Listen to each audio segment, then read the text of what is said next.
Nakaburo lang ngayon ang 4 na miyembro ng pamilyang nalunod sa Pampanga River noong Martes. Kahapon, na-recover ang 10 na mag-anak. Mula sa Pampanga, may live report si Von Aquino. Von?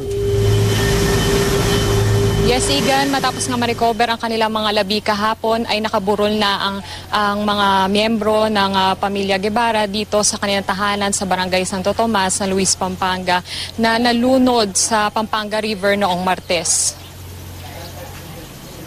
Kwento ng ina ni Alvin Guevara na si Aling Cesaria. Katatapos lang mananghalian ng mag-anak nang maisipan daw ni Alvin na yayain ng pamilya at ang mga pamangking nagbabakasyon sa kanila na mamangka at maligo sana sa ilog sa likod ng kanilang bahay. Ayon pa kay Aling Cesaria, 7 ang sumakay sa bangka kasama umano ang asawa ni Alvin na si Rhea, ang anak nilang si Aldre, ang pamangkin na si Juvelyn at 2 pang pamangking nagbabakasyon lang din sa kanila. Maya-maya pa, may pumunta umano kay Aling Cesaria at sumigaw na sinasabing nalulunod nga ang mag-anak.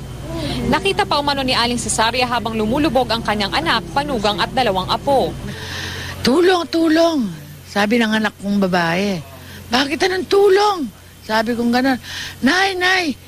Si Donnie, si Rhea, sila, si Ian. Nalulunod. Sumisigaw ng gano'n. Yan ang natira. Iyon nasa likod ng anak ko. Ito kinakanlong. Yung asawa niya kinakanlong din. Paano siya makaano? At dahil wala siyang magawa, nakiusap umano siya sa mangingisda na isalba ang mga nalulunod pero 2 lamang ang nailigtas. Habang lumalalim daw ang gabi ay unti-unting nawalan na raw ng pag-asa si Aling Cesaria na makikitang buhay pa ang mag-anak. Isa lang mawawala. Masakit na, di ba? Pa kayang 4, anak, manugang, apo. Ang tredyang yun, sinong hindi magdamag, dasal ako ng dasal, iyak ako ng iyak. Kinabukasan sabi ko, Lord, binibigay ko na lahat sa'yo. Sa'yo na talaga lahat, anda na ako na ipagkakaloob ko na. Sabi ko sa kanya. Pero ang hiling ko lang, God, pakita mo ang mga pamilya ko para mapaayos mo naman kahit paano ang libing nila. Miyerkules na nang matagpuan ng 5 bangkay sa Pampanga River.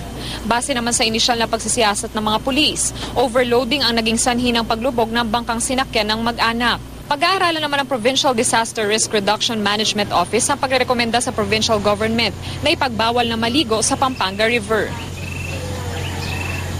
Igan, sa ngayon ay patuloy pa rin ang pagbisita ng mga kapamilya at kamag-anak ng pamilya Guevara dito sa kanilang tahanan sa Barangay Santo Tomas. At sa linggo nga nakatakdang ilibing ang mag-anak dito pa rin sa San Luis, Pampanga.